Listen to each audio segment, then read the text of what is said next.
It has been a long 7 years, but King's Fall is back. And Bungie brought some slight changes like they did with VOG. So let's take a look at how you're going to take down the King again.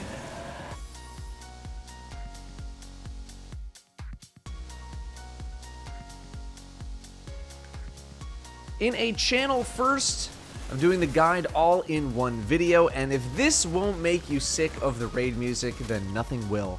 Each fight is broken up via chapter markers for your convenience. While a lot of my advice is going to be based on the contest experience, things will not be nearly as intense on normal mode, and thus these strategies here will be tweaked as time goes on, and the community is able to refine them.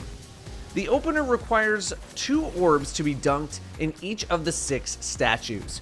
Orbs need to be dunked within the time limit displayed on screen by both players. 1 orb will be placed on the left side of the arena and 1 on the right, spawning progressively farther down the path as you dunk more of them.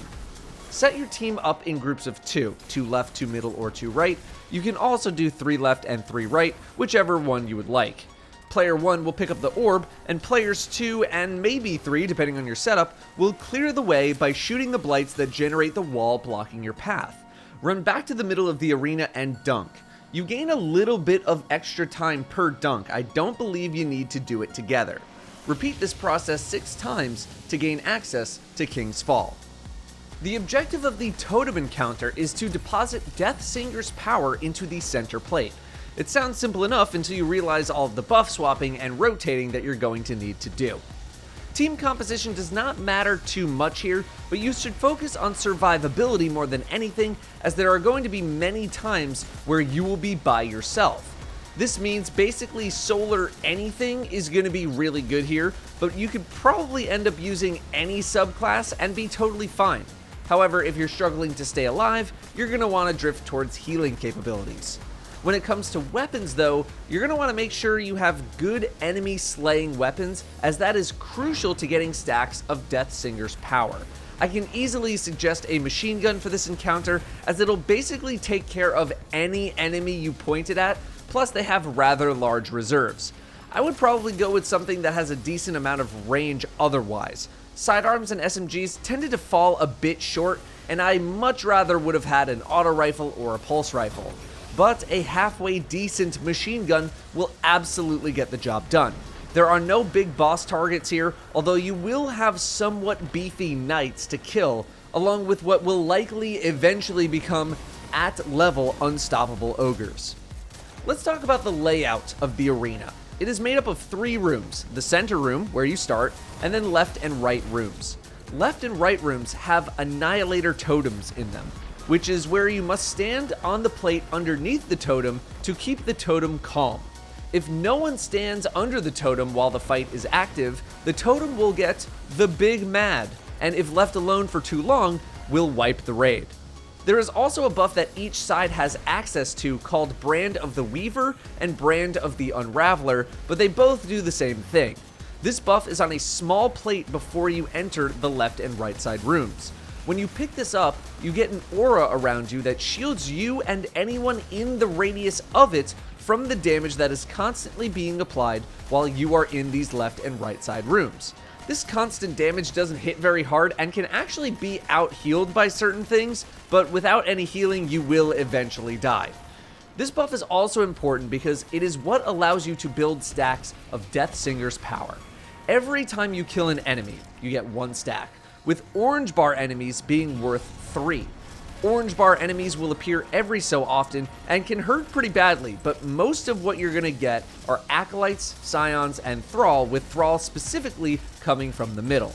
However, unlike Destiny 1, this buff no longer simply transfers to any person within the aura when it expires. You need the Brand Claimer buff in order to take this from another player. So where does the Brand Claimer buff come from? In the middle of the arena is where the Deathsinger's power plate is. Up on the balconies of this room will spawn a wizard, which when killed will spawn a knight called a Blight Guard. When this knight is killed, it will drop the Brand Claimer buff in the form of a little thingy on the ground that you must pick up with a button press. This buff will drop in a static place every time. It does not drop where the knight died, and trust me, that will mess you up at some point. So, everyone is going to be rotating a bunch of different jobs all at the same time. You're going to have one person under the totem with the aura getting Deathsinger's power. You'll have another person depositing their power. And you'll have another person getting the Brand Claimer buff to steal the aura from the person under the totem. And you're just going to walk through this revolving door of roles until you deposit enough power into the middle plate. Set your team up into 2 groups of 3. 3 players going to the left and 3 to the right. 2 players from each side are going to start in the middle for a total of 4, and the final player from each side will go to the totem with the aura. The players in the middle will kill adds in the middle to start, and then immediately kill their wizard, which will spawn a knight. Kill the knight, have one person per side grab the claimer, and head to your respective plate to steal the brand buff. The claimer will yoink the buff from the aura holder, and the aura holder will head to the middle to dump their power. The remaining person in the middle, player 3, is going to kill the wizard and then their knight, while player 1 is dropping their power into the plate and player 2 is collecting Deathsinger's power over by the Annihilator totem. Then player 3 will go to the plate, take the buff, and everybody rotates. This fight only lasted about 4 minutes on contest mode, so I wouldn't be surprised if it was even shorter thanks to the ability to kill enemies even faster. A couple of tips. Number 1, don't be afraid to leave the totem plate to meet the brand claimer sooner if they are running short on time. You have a pretty decently sized window to let the totem get mad before it fully explodes. And tip number 2, try to let weaker enemies from the middle through to the sides. It doesn't matter if it's a thrall or a knight. Red bar enemies all count for 1 stack of power. Try to get the knights to low health to help out on the sides, but otherwise, try to let the thrall through. Here's an example of a full rotation. I don't have a wizard or a knight right now. So yeah, it's time. So. Okay. Yeah, the wizard spawns after you transfer. Unstoppable. I'm in toes. Unstoppable needs to die. Much better time in there. Dead. More the timer. Sorry, I wanted to farm more. I should have said. Oh, my bad. Yeah, just let me know timer next time. Coming next time. I have time. Let me know 5 when. seconds now. I'll do it now. Do it now. Bolt if you need to, if it's scary. On my way soon, Datto. Okay, 10 seconds. Grabbing. You got time. Take it, take it, take it, take it. Go right now. Try and weaken those knights as they come across the middle if you can, by the way. Yeah, man. Right. Okay, what's time? 3, 2. On me. I'm Sith. Unstoppable, spawning in. Help me with the boomer. Help me with the boomer. Reloading. Let me get the kill. Let me get the kill. And steal. I still have Deathsinger's power. Fine, come duck it. I'm coming now. Doing really good, guys. We're doing really good. Let me know when, Mark. Hit immediately. Take it immediately. Coming toes. I'm at 15. Unfortunately, I don't know exactly how many stacks of Deathsinger's power needs to go into the middle, but there isn't really much of a reason to not get as many as possible to drop in there. However, I also wouldn't recommend going above 20 to 25 stacks because it takes a while to drop all of those stacks into the middle. It's very important to know that if you have any Deathsinger's power and you try to pick up the Brand Claimer buff, it's not going to work. After a few cycles of this, you should be on to the Warpriest. Warpriest hasn't received a significant tune-up, but there are still a couple of things to know. First, let's talk about team composition. You are very likely going to want a Well of Radiance here, probably 2, or at least 1 Healing Rift, as Warpriest will dump a lot of damage onto your team during the damage phase. If you don't have any sort of healing, you're just going to need to use some extra caution. Make sure you have a divinity as well, although seasonal mods will occasionally be able to fulfill this role. Otherwise, the damage strategy you use will completely depend on your composition. Linear fusions are still the dominant weapon type. While contest required incredibly high damage output, normal mode will not require as much. Warpriest's damage phase lasts a pretty good amount of time, so optimizing getting through a lot of your ammo will be important. While it is possible to utilize Font of Might here, utilizing a Stasis Font of Might setup is probably the easiest, as you can generate Stasis Elemental Wells via Supreme Wellmaker on demand. Whenever I talk about any sort of linear fusion Font of Might setup in this video, feel free to use whichever element is working for your team. I will be posting about Solar in this video, as that's what my team used to make this all happen, but some people really prefer Stasis. It's up to you. Also, if you happen to be having ammo problems, Aeons are also very good here. In fact, they're probably the most usable in this fight. When it comes to other supers, ranged supers are best, as they're the only ones that will work due to the aura that you must stay in during the damage phase. That means Thunder Crash is out, Titans, but Hunters, you have a wide range of options to pick from. Warlocks, I think I'm just going to recommend that you stay on well, as the only other super I would recommend is Nova Bomb, but that's going to end up blocking all of your teammates for a short time, and you'll help your team much more just being on a Well of Radiance. Let's take a look at this room. There are 3 plates and 3 giant totems in front of those plates scattered around the room, one left, middle, and right. These plates are important for getting the damage aura you need, and these totems will tell you the order in which to activate the plates when the time comes. Split your team into 3 groups of 2 people left, middle, and right. Middle has an easier job, as their enemies are pretty easy to kill, while left and right sides have a bit more going on. Left and right sides can also feel free to play more aggressive towards the enemy spawn doorways if you're feeling confident. Just be aware that Warpriest is capable of blasting you. Solar Titans will prove to be quite adept at spawn killing enemies. After killing the orange bar knights that will spawn, the important part of the fight starts. The phrase "Glyph Reading Sequence Started" will appear on your screen, and the center plate will light up. One person must stand on this plate. And here's where things differ from Destiny 1. The person who steps on this plate must look at the 3 totems in the room and see which of them is lit up without leaving the plate. The lit up portion will be behind one of the totems. You're able to see the left and the right side totems from the center, but obviously not the center. However, if neither the left nor the right are lit up, then the center one is the one that is lit up. It is important to know that no one else other than the person who stepped on the plate will be able to see the backs of the totems light up. So, person steps on plate. They look to see which totem is glowing. Then that person steps off of the plate, and the game will say "Glyph Sequence Started." The initial plate person now calls out which totem was lit up, left, middle, or right. Based on that call out, a player should step on the corresponding plate. Then, the person to step on that first plate in this new glyph sequence will then look at the same totems and see which of them is lit up and will call out to the team. A second person will stand on that second plate, and then the final plate can be stepped on immediately by a third person. Whoever steps on the final plate will be given Brand of the Initiate, which we'll discuss in a moment. So let's just do a play-by-play example, since that still might be a little confusing. Player 1 will be the initial plate player, and then players 2, 3, and 4 are standing left, middle, and right. Player 1 steps onto the plate and sees the back of the left totem is lit up. Player 1 steps off of their plate and says left, prompting player 2 to stand on the left plate. Player 2 is now on that left plate and looks at the remaining totems to see which is glowing, and sees that the right totem is glowing. They say right, and player 4 steps onto the plate.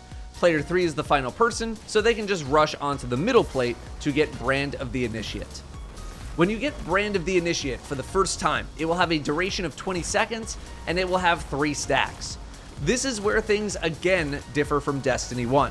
In order to rotate this buff to someone else, it must be stolen in the same way that the auras from the previous encounter were stolen.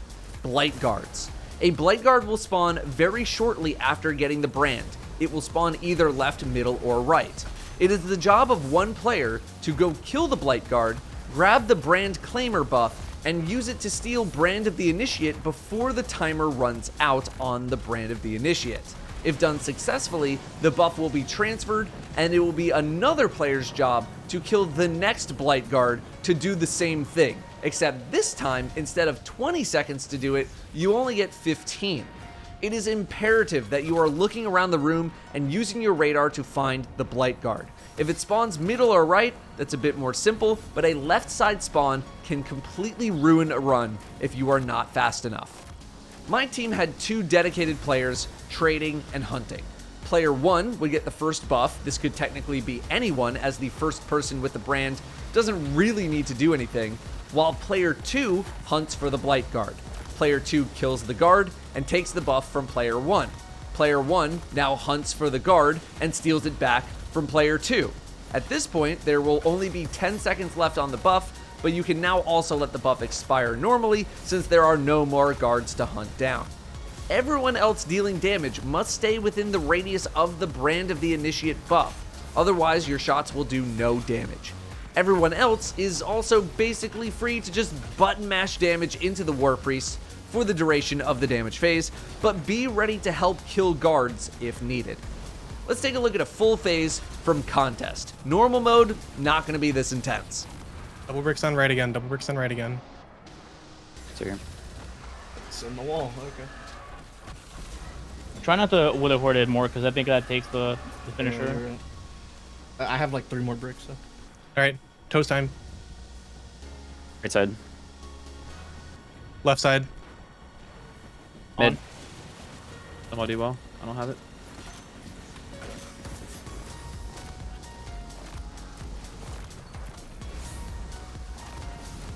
Count me in Datto. I got you. 7, 6, 5, 4, 3, 2. He's right side. He's right side. Reloading. If you have dude. another well, please go right a little bit. I do.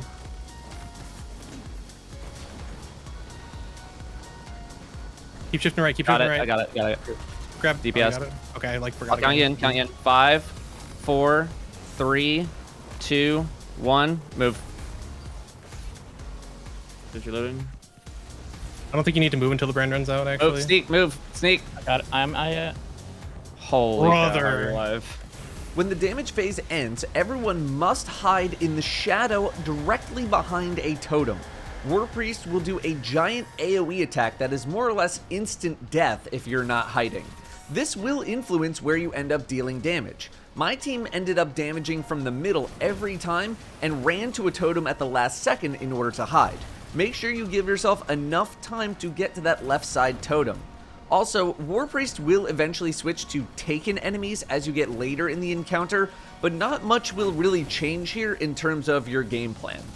Warpriest will also steadily gain more powers as the fight progresses. Just be aware of that. Rinse repeat this process until the Warpriest falls over.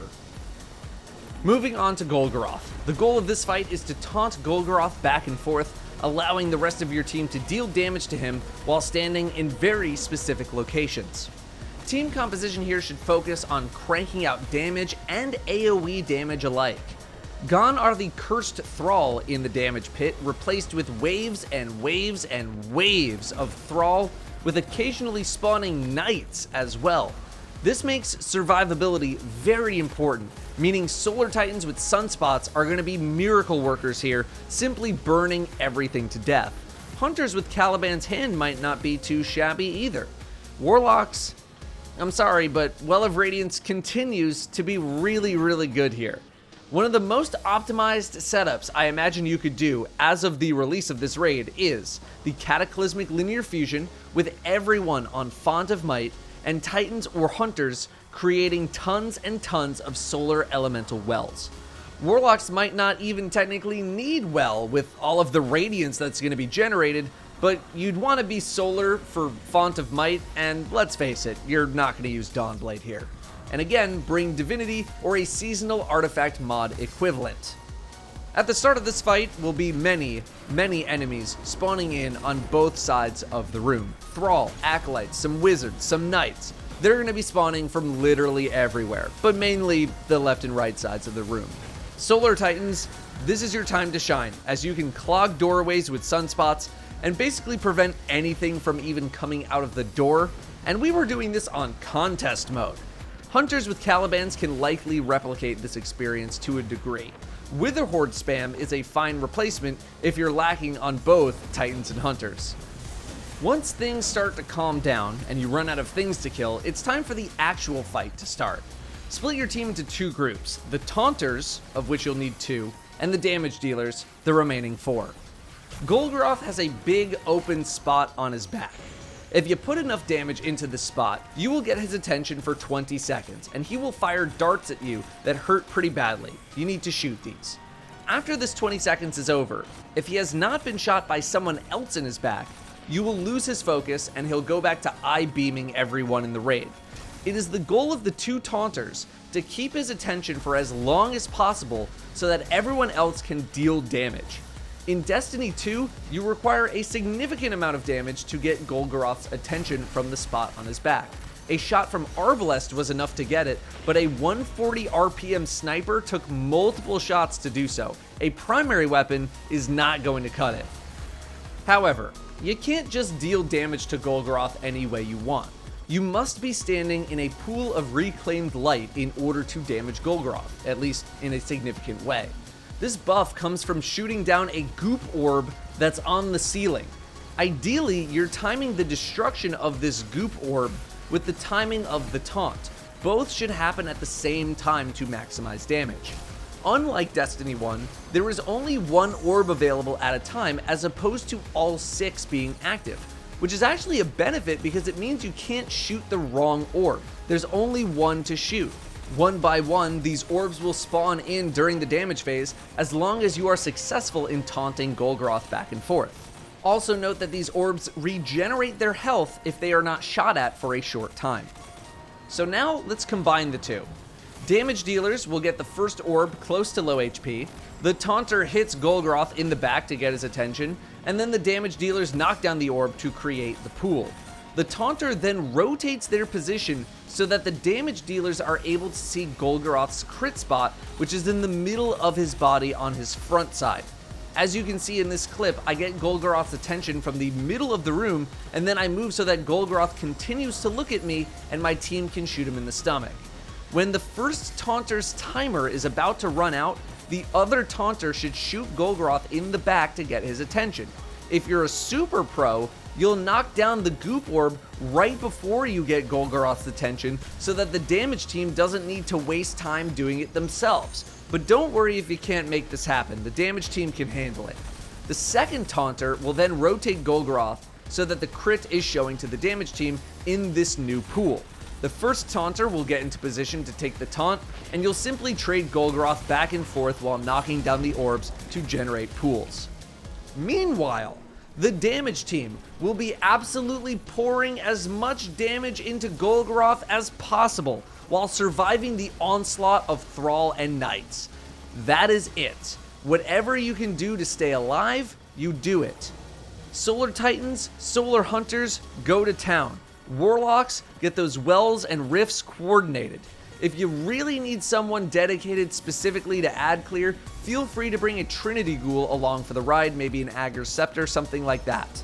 Bonk stuff, make explosions, do what you need to do.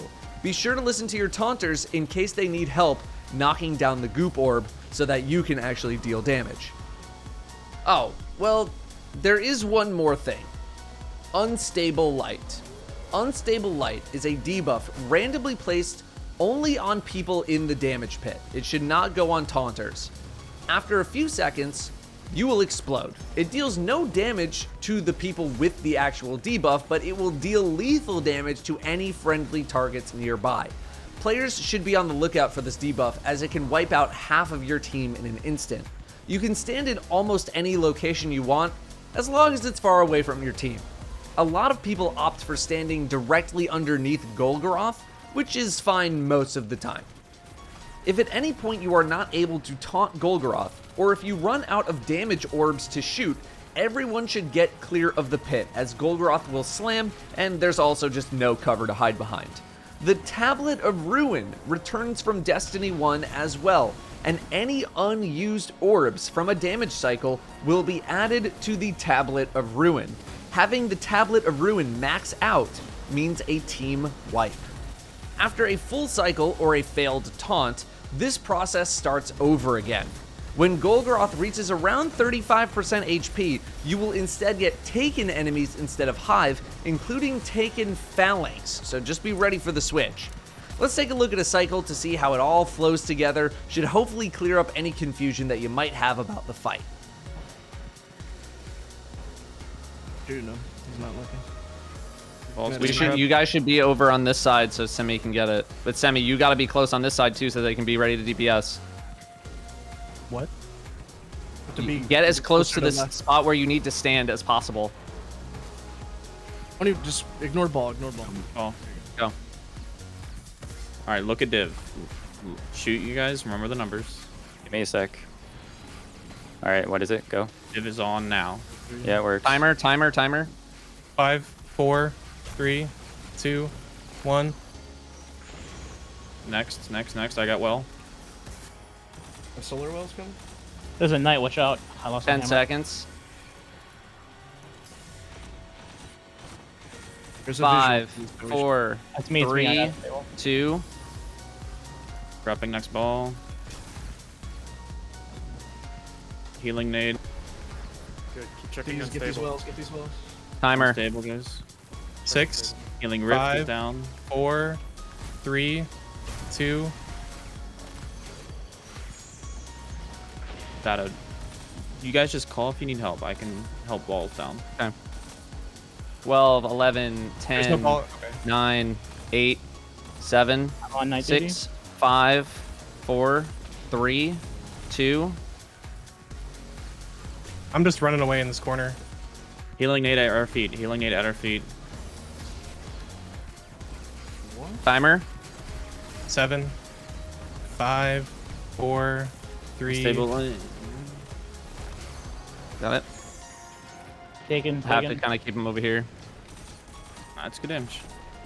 Get out of pit. Get Careful out of pit. darts on you guys. You 10, can get out of pit.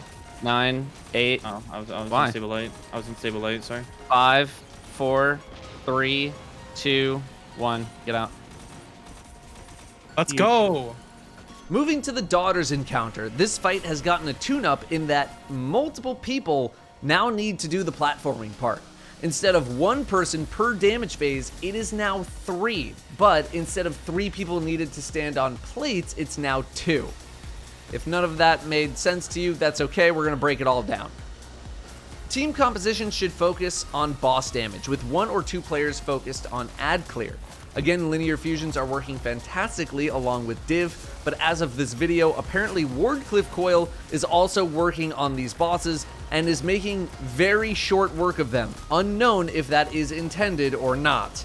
Solar 3.0 continues to shine here as well with its healing and ad clear capabilities. Setups similar to the boss encounters prior to this one will work very well. Feel free to check the description. The Daughters encounter is split into 2-minute segments.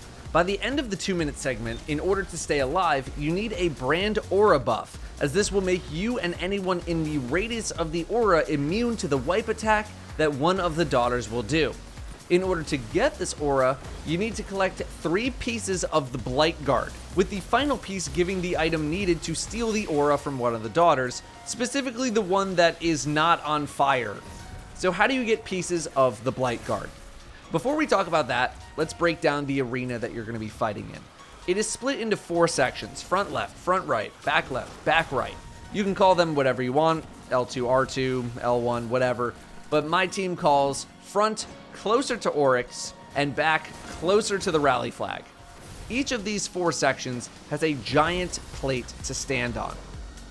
At the start of the fight, one person will randomly be torn between dimensions. If this happens to you, you are now the next platformer getting a piece of the Blight Guard. In order to climb up, you need everyone else to generate a path for you, which is done by having 2 players stand on specific plates. The first plate that you need to stand on will be highlighted with a knight standing on it and a low green flame going around the ring of the plate.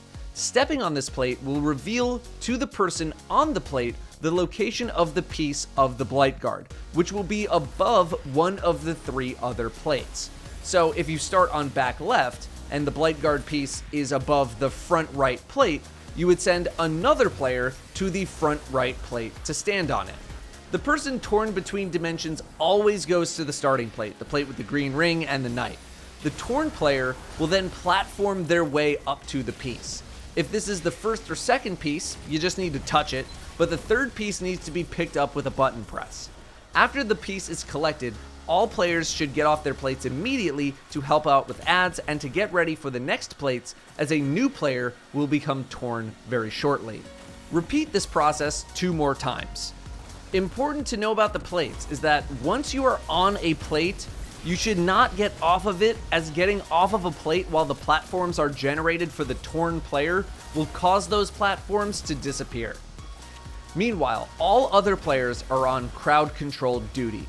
You will have many Centurions spawning in, including a group of 4 of them by the back right plate, who all have arc shields. Forbearance, Salvager Salvo, Trinity Ghoul, whichever you like, Agger's Scepter, throw that on too. These are all great for dealing with these Centurions if they become a problem. Otherwise, it's just time to slay out here while the plate people are getting things done. Once the third platformer has the brand claimer, they will go over to the daughter that is not completely engulfed in flames, grab the aura from her, and then run over to the rest of the team to deal damage to the daughter that you stole the aura from. This aura makes your team immune to damage, but not immune to flinch. Keep that in mind. This aura is also needed to survive the phase transition, the part where you get another 2 minutes on the clock. Everyone should make sure they stay in this aura until it goes away to ensure you live against the boss's attack. Those familiar with what became the D1 strat can probably continue to stand in those places, which are the little ledges right below the bosses. Although if you're struggling for damage, you may want to be on the ground to produce elemental wells for Font of Might, since you're gonna be swarmed by enemies. When it comes to actually killing these bosses, the general rule is, if you kill one of them, you must kill the other on the next go-around, because if you don't, you will wipe. Some teams might find their damage is not good enough to one phase and must do multiple rotations, although one phasing will become the norm pretty quickly. If you don't one phase, you must alternate which boss you pick up the brand aura from. After one damage phase ends, you repeat this process over and over until both bosses are dead. Let's take a look at an example. And swap. Just be ready for Well and Aura to go in. Wells. Yep. Start killing some ads here. Careful. Kill that. Yeah. Stay in order. Stay in aura. Get out, get out, get out. Out, Move, out, move. out, out. Back left to Calls, start. calls. Back left, yep. Runner. We're going I'm back running. right. Back right. Got it. I was in super, so it didn't pull me. Tempers are up.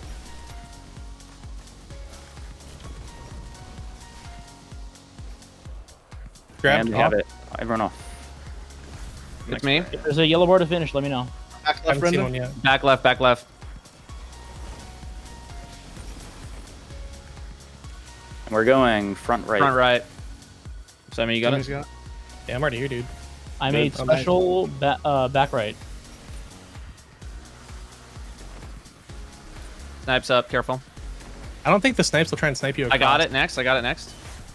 Oh, sorry, my bad. Sorry. Go to next. Sorry. Alright, who's runner? Adds in the back, guys. Back right start, by the way. Who's runner? Who's runner? Mark. I am. And you're Alright, where are we going going? to front right. Got it. Go, Sammy. Go, Sammy. I do not have well. Do we have a Warlock well? I have well. a We well. don't need it. We get radiant. We don't need Okay. it. Everyone off. Let's Healing get with Brand Datto. Claimer now. Brand Claimer, yeah. The one that's shooting at us. Yeah. We can kill here. Yep. Okay.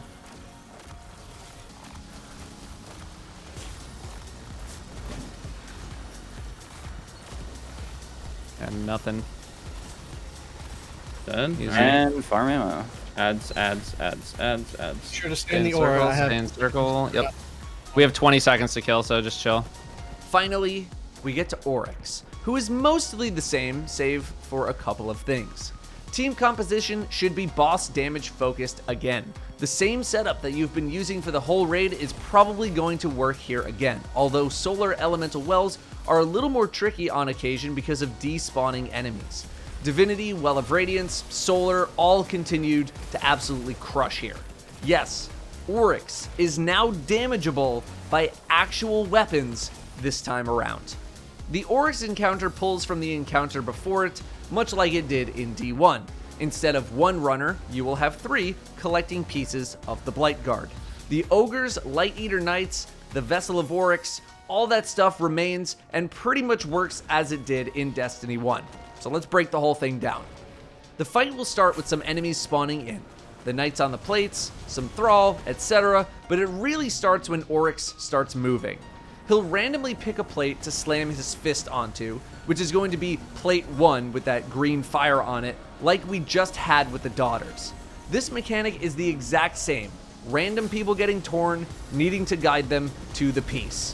One thing that has changed is that once the torn player has received the piece, all players need to get off of their plate immediately because the plates will catch on fire and this will kill you very quickly.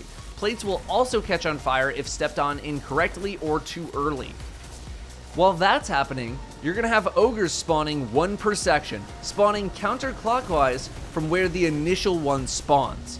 The plate that Oryx slams will be where the final ogre in the cycle spawns, so the first ogre spawn is predictable. Most of the time though, you can just take a look around and find it pretty quickly. These ogres should be killed immediately. While you can technically let them patrol a little bit closer to the center of the arena, they will spawn a bomb when they die, and accidentally setting off this bomb is pretty bad. So most groups tend to just nuke the ogre immediately and make the run over to the bomb. All non-plate or torn players should be in the middle of the room for the majority of the fight.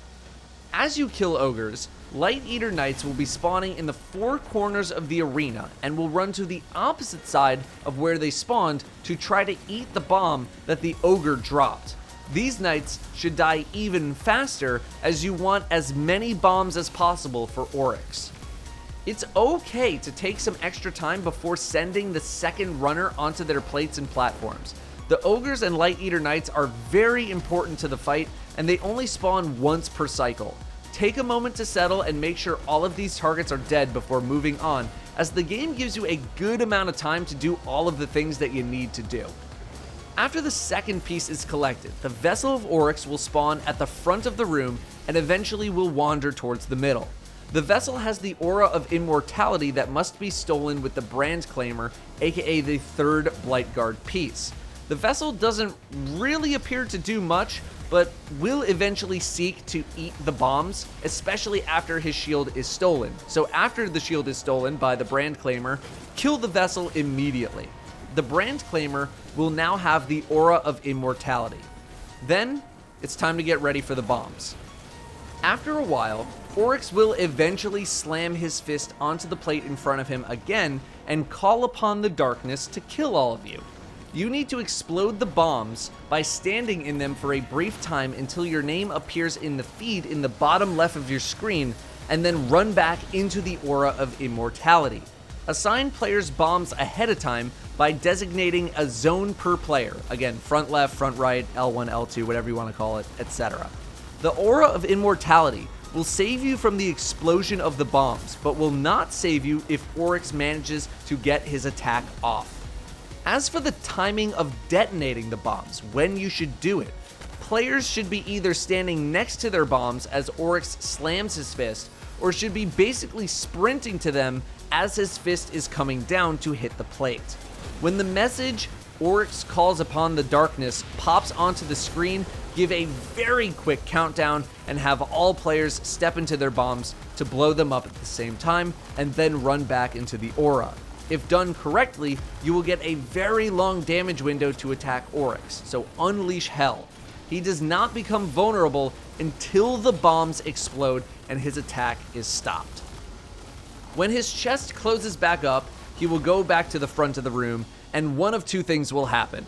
Number 1, Oryx will summon a giant ball at the front of the room and slowly teleport people into it to fight a shade of Oryx, or 2, he will push away from the main arena and start planting bombs on people. In the case of number 1, this experience is much more intense than it was in Destiny 1.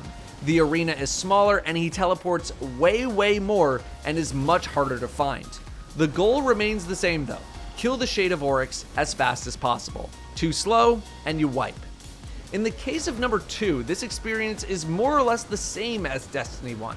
All players need to continuously be moving around to dodge Oryx's bombs. Knights will also be spawning on the plates around the room and do not despawn when the bomb phase is over, so be sure to kill them after. The 4 players assigned to a bomb zone should run around their plate in a circle while the remaining 2 players can run up the middle or at the back of the room. This entire process repeats itself until you get Oryx to that big chunk of remaining health, which is a big final stand. Here's how the final stand works. Oryx will go to the front of the room to prepare his attack. An ogre will spawn to your right, the front right plate ogre, which will drop a bomb when killed. A short time later, the front left plate ogre will spawn and drop a bomb. Immediately after you kill the second ogre, Oryx will call upon the darkness. You will use one of these bombs to stun Oryx and then stun him again if you need, and the process is no different here. Stand in the bomb, wait for the message to pop up, and then run back to the aura. All other players should be shooting Oryx, as Oryx is vulnerable to attack even though these new bombs have not gone off. He will continue to be vulnerable after each bomb explodes, but then will eventually recover for his final attack. If you kill him before this attack is cast, you win, and if not, you get to start this entire fight over again. So make sure your team has enough ammo for this, as it is a sizable chunk of his health. I think that about wraps up King's Fall Destiny 2 style. I'll have my thoughts on the reprisal of this raid at some point in the future. Got some other videos I'd like to do first. Thank you all very much for watching, and best of luck in there.